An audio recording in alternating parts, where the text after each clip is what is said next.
Chapter 11, Shades. The next day came after a long night of keeping those lights active. If the brightness got too dim, then the shades came dangerously close. They burned through much of their supplies quickly. That was only the tip of what alarmed Bard about this situation. The shades seemed to be getting stronger, and the trees that were surrounded by the shades had their song warped and changed to a screeching or haunted melody. Did they have this capability before? Those that had their song changed lashed out at other trees, and then shrunk to the darker parts of the woods, near the rocks and crags. Elwood warned that those trees would become blackened by nightfall, like the others. This worried Bard and Sen. It was the first time he had encountered such a situation. He would definitely need to explore it a bit more. But if they really had become shades, then this would be far more dangerous than he had thought. Defender's comments about the shades roaming his woods for a while bothered Bard. Why hadn't he told him before he left?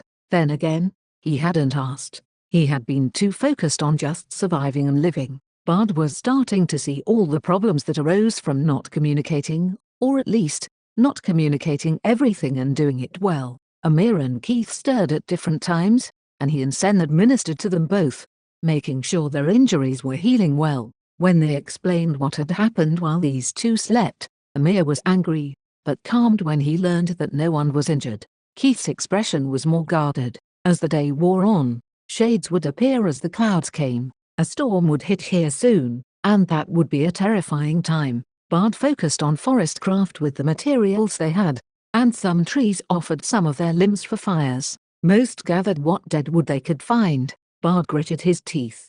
They didn't have the sunstones to back them up. This would be more reactionary and active than when they were with the humans. Sen stayed by Amir and explained things to him. He shook his head a lot until something sparked and he rose. He hastily walked over to Bard. "Glad you are doing well."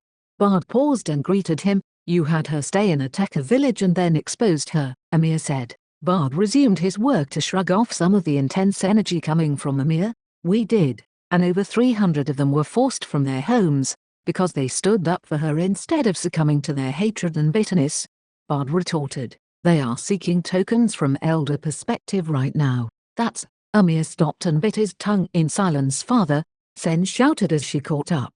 "Now is not the time to get hung up over that. We have other concerns." While Sen and her father argued, Bard noted that the dryads were watching with earnest curiosity. He put his head down and focused on mixing the herbs and stirring the pot. "Bard," Keith said as he sat down next to him. "Thanks, you keep Sen safe." Bard dropped his tools. Keith was speaking in very broken humans. "Thank you," Bard said back. Keith smiled and helped to stir. Bard instructed him. Keith mostly forced himself to talk in human tongue, which Bard found to be endearing in some way. He was amazed Sen had learned it, but that others were learning his language here. It helped him have a bit of hope that more of the dryads would be willing to work with the humans. Kai howled once again and Bard felt the winds gust against them. The dryads near the fires protected them as best as they could, but many were blown down to nearly dying. Sen managed to make her way over to Bard. "Battling the gusts, what a storm!" Elwood chimed as he came closer. "Those shades will be back as soon as the sun is covered, right?" "Yes," Sen shouted above a particularly gusty wind. Elwood began to direct the others, and that's when Bard noticed Keith and Amir working their way towards some weapons. He strode after them. "Oh no you don't," he said, snatching the weapons before them. "You both need to rest." Sen came and took the weapons from him, heading off. Amir gritted his teeth while Keith looked relieved. Kai howled once more, and Bard looked in the general direction. His things were there. Was there some way he could help? He could hear Defender's voice struggling.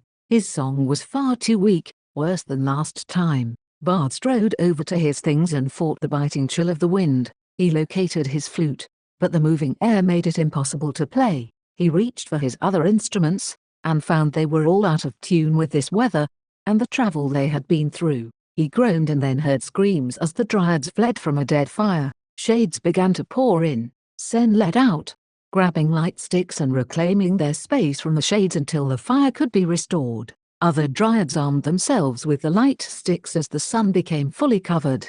It didn't take long before he saw the trees start to move. These seemed inordinately hostile to them, their bark more grey than silver. He could sense the growing incongruence, and then he shifted further away. Bard, watch out. They're out of control again, Amir shouted. Bard looked back at him and then at the trees before him. They moved without song and became black. Bard instinctually reached for his tokens and swung them around, backing away quickly. The trees shuddered and froze for a bit.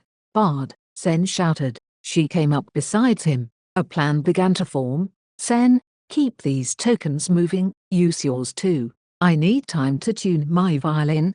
Bard said, you want to play music now? Just trust me. He growled out. Sen paused for a second, but then grabbed his tokens and moved them about. The sound wasn't perfect, but it did seem to work. Bard hastily moved to his gear and pulled out the instrument. It definitely was not enjoying this weather. He plucked a few strings, focusing on the sound instead of the winds and noises around him. Bard quietly focused. Kai came over and helped distract while he finished. Kai and Sen were joined by Sparring Tree, which made it easier to fight the elements. Just as he was about to tighten the last string, he heard a foul noise. The stretching of the string, what occurred before it snapped. He loosened it. At least it was the higher string, so he could use a lower string and move his hand further towards the bridge to replicate the sounds.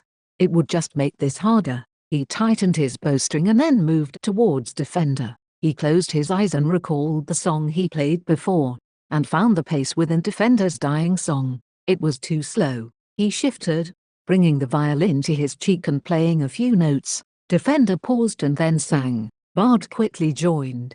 The shades screamed in the trees that had blackened, howled and creaked. Bit by bit, they began to retreat. A few of the less black trees reverted to their silver hues and joined in the song. Bard could sense the eyes on him, but he concentrated on the song as best he could. Other trees shielded them from the winds and incoming storm. Bard played through the storm until his fingers couldn't keep going. Sen came and helped him warm them, and the fight to keep them surrounded with light continued till he could play once again. More and more trees began to sing when he played, and the distance the shades had to travel to get at them became more troublesome for them. Eventually the storm abated, and the forest sang harmoniously. Bard sat down in relief. Some of the dryads cheered, and Bard was surprised to see them coming to greet him and thank him. Sen came over first and gave him a big hug. "Thank you," she exclaimed. Amir came over with Keith and Elwood. "Well done. That was masterful," Elwood praised him. Bard bowed respectfully. "It seems Defender will be able to carry on the song for a few days. Thank you. If the song can change the trees back, then I want to go see those that you mentioned before," Bard said firmly. Keith looked at Amir and the two sighed. "Let us rest, then we go," Keith said. "Agreed. Thank you," Bard answered. The leaders dispersed the crowd and had people rest for the night. Their journey would happen in the morning.